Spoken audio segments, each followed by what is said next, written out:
I'm Gemma Galanza, outside hitter from Alas, Pilipinas. Sobrang happy and excited na magiging part po ako ulit ng national team. And happy and excited din kasi ibang team na itong makakasama ko pa ngayon, which is mga bata.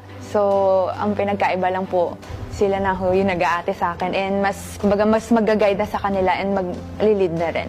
Kung manalo man ho kami, sobrang siguro halo-halo na kakabahan, magiging masaya, excited. Ano yun, sobrang gulo talaga ng feelings na mafe-feel ko if mangyari man ho yun. Kasi first time, syempre na mangyayari yun. And nakaka-overwhelm talaga yung support ng Filipino fans sa volleyball. Kasi dati pa naman, madami na. Pero ngayon, grabe, nakakapuno tayo ng sobrang malalaking arena.